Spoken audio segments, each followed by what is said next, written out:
1969, when Neil Armstrong walked on the moon, he took a camera with him and he shot from the moon pictures of the Earth for the first time from the vantage point of the moon. So there's that blue marble out there in space. So he brought back proof positive that he was on the moon. And yet the Flat Earth Society of Great Britain preferred their horizontal view of reality and refused to acknowledge the truth of what their eyes told them, and said, no, this was shot on a backlot, a Hollywood studio, and the whole thing was faked. There are people today who still believe that. Thomas this morning has something to teach us about faith and doubt, so I'm going to focus my attention on that last chunk of the scriptures this morning from verses 24 to 29. He's got three or four things to teach us about the nature of faith and the nature of doubt. We tend to think of doubt as a bad thing, and so first I want to point out that there's such a thing as an inauthentic or a dishonest faith. I grew up in a town that was 70% Catholic, and I was constantly bedeviling the poor Catholic kids, asking them to show me this or that in the Bible, and they couldn't do it. And and I get mad at them. You know, you say you believe these things, but you don't believe these things because you can't explain them, and you can't tell me where you got them from. We got them from church, and we believe them because if we don't believe them, our mothers will kick us out of the house, and we'll lose our bedrooms and our clothes and the food on the table. And that isn't faith, that's fear. And there are people whose Christianity is just simply based on fear. There is a fear not to believe the right things. You know, and that comes even from the Scriptures, from the earliest days in the Scriptures. Jesus' brother Jude, in Jude 3, says this, "Beloved, although I was eager to write you about our common salvation, I found it necessary to write appealing to you to contend for the faith once delivered to the saints." There is a content to our faith. And this is the first time in recorded history when right faith, orthodoxy, right understanding was required of people who believed. You could believe in any of the Roman gods in the pantheon, and you could believe whatever you wanted to believe about them, and nobody would give you a hard time. But the church needed to define what it is that we believe, what we teach, and what is the content of the faith, that we are to earnestly contend for it. One of the early ecumenical creeds, in addition to the Nicene, which we said this morning, and the Apostles' Creed, is the Athanasian Creed, which has to do with the Trinity. But there's a frightening line in the Athanasian Creed. It says, "Whosoever will be saved before all things, it is necessary that he hold the Catholic faith, which faith except everyone who do entire and inviolate without doubt, he shall perish everlastingly."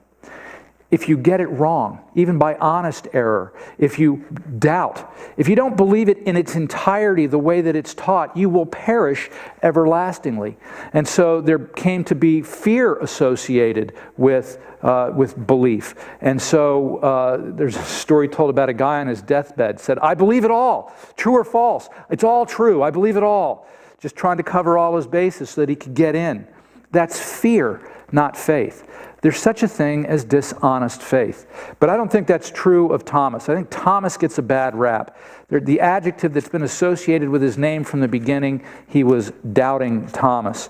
No, Thomas was an empiricist. He wanted some evidence. And there's a definition of faith that I love, resting on the sufficiency of the evidence. Now, it's not a mathematical formula. It's not a theorem that can be proved with utter certainty. If that was the case, then it wouldn't be faith. We have faith. But there is evidence to support our faith. Dishonest faith. It's possible to believe the right things for the wrong reason, and a poet said, and that in itself is the highest treason. So we don't want to believe for the wrong reasons. We want to believe for the right reasons. And so again, Thomas is an example to us. Now there's dishonest faith. There's also dishonest doubt. There was a medical student who was at the lunch table crowing about how he had demolished his cadaver. He'd cut into every organ in the body and all the veins and all the muscles, and he never found the soul. How can these religious people say there's a soul in the body? And a medical professor overheard him when he was waxing eloquent about this and came over and asked him a few questions. So when you cut into the brain, did you find an idea? Well, no. And when you cut into the heart, did you find love? Well, no. And when you dissected the eyeball, did you see vision? Well, no. See, that's dishonest doubt, because he had an agenda. He wouldn't believe regardless of what evidence was given to him. He was going to trumpet his doubt to the nth degree, and that isn't what Thomas was doing. See, Thomas was willing to believe. He couldn't will himself to believe, but he was willing to believe that there was sufficient evidence, and he asked for some specific evidence. And Jesus showed up, and he provided him with that evidence. There's dishonest faith, there's dishonest doubt, and then there is honest doubt. And that is what Thomas models for us. It's honest doubt. Now, what does that look like? A willingness to believe, a willingness to change your mind when the evidence has been shown to you. So the disciples have gathered in the upper room for fear of the Jews. The shutters are drawn, the doors are locked, and everybody is there except for Thomas. And Jesus shows up, and Thomas wasn't there. So now these disciples, who themselves were reluctant to believe, are telling Thomas, "We've seen the Lord. This is awesome. He's risen." Well, they've had the benefit of the evidence that Thomas hasn't had. And so they call on him to believe, minus the experience that they've had. And he says, "No, I won't believe it unless I can put my fingers in the nail holes and my hands in the side." He has honest doubt. Frederick Buechner is a Presbyterian pastor and author, and he says that doubt, honest doubt, is the ants in the pants of faith. It keeps things moving on. And it's a good thing. A faith that's worth examining, a faith that's worth trying to understand and to be able to articulate, is the faith that we want to have as the people of God. So Frederick Buechner wants us to have ants in our pants. Thomas had asked for some specific evidence. And so he comes to the upper room with the disciples a week later, and there they have gathered together again, and there shows up Jesus in the midst of them. Honest doubts. There was a theologian in Scotland, and he was taking a walk on the moors one day, and there was a little boy flying a kite. And if you've been to Scotland, it can be gray and misty, and a low-flying cloud has kind of come in, and they're just basically inside this cloud. And you can't see the kite through the cloud. You can't see the kite through the mist. And so the theologian asked this little boy who's flying the kite, "Well, how do you know it's up there?" And the little boy says, "Well, I can feel the tug of it." Sometime later, someone asked the theologian, a skeptic, "How can you believe in an invisible God? And how can you believe in invisible verities and an unseen world?" And the theologian responded with the words of that little boy. He said, "But I can feel the tug of it." Doubt is legitimate. Doubt is okay to have. But there needs to be a willingness for us to change our minds when we've been provided with the evidence that's necessary for us to believe. Jesus said in our passage that, "Have you believed because you have seen me? Blessed are those who have not seen and yet believed." See, he's talking about us. Blessed are those who have not seen. The disciples got to see Jesus in the upper room. A week later, the disciples have gathered together, and there is Thomas with them, and now there's Jesus. And we know Thomas believed because he falls to his knees and he cries out, "My Lord and my God," with the words of faith. There's an early creed of the church. Jesus is Lord, Jesus is God, my Lord and my God. So it wasn't that he was unwilling to believe. It wasn't that he had dishonest doubt. He had honest doubt. And he was provided some evidence, and then he was willing to believe. There's evidence for us to believe in this Jesus who died and rose. But we're not going to be able to probably put our fingers in the nail holes and our hands in the side. Muslim cultures are very resistant to the gospel. Missionaries can labor for their entire careers in Muslim lands and not have any conversions. But it's interesting, testimonies coming out of the Middle East are indicating that Jesus is showing up to the Muslims in their dreams. Isa is what they call him from the Quran, Isa. And Isa has shown them his hands and his side. And these Muslims are coming to faith in Jesus based on the same kind of experience that Thomas had in the upper room. So there's dishonest doubt, there's dishonest faith, there's honest doubt, and that's what we ought to have, a willingness to change our mind. There's a particular atheist that I love, Aldous Huxley, and he was asked once, do you disbelieve because there aren't sufficient proofs for the faith? And he said, no. There are sufficient proofs for the Christian faith. There's lots of evidence for the Christian faith. I disbelieve because I live a profligate life. I like to sleep around and do drugs and drink, and if I believed, I'd have to change my behavior. And I don't want to change my behavior.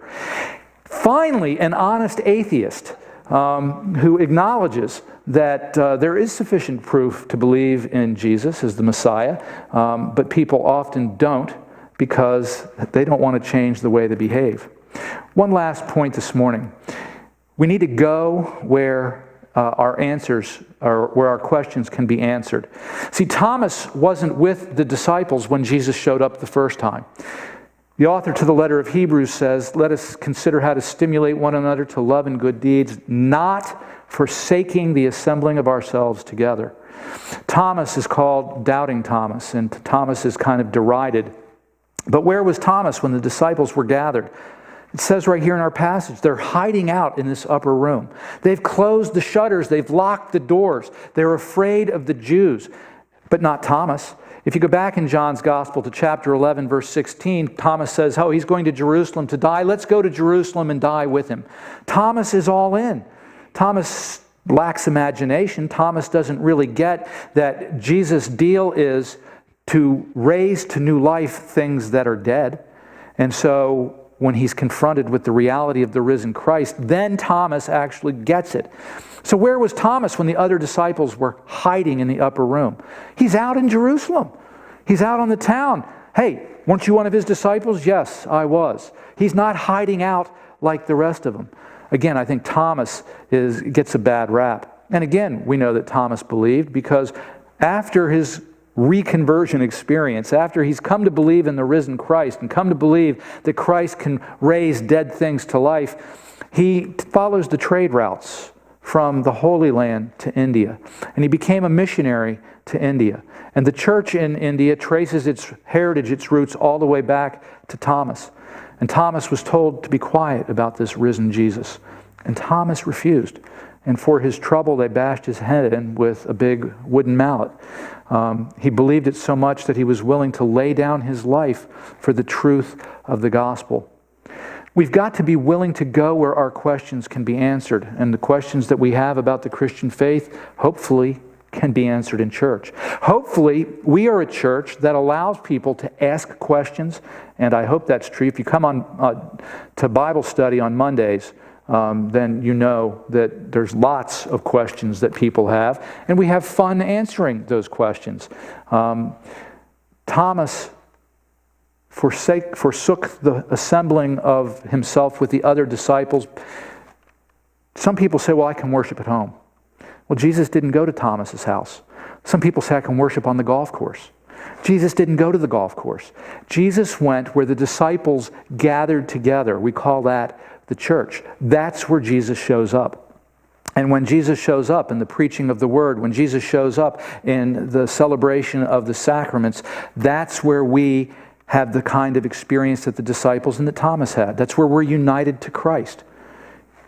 And Thomas wasn't there. But his brothers in the faith said, hey, you weren't there last week, but we're getting together again on Sunday, the first day of the week. Hey, next time we get together, you need to be there with us. And he was. And Jesus showed up. Amen.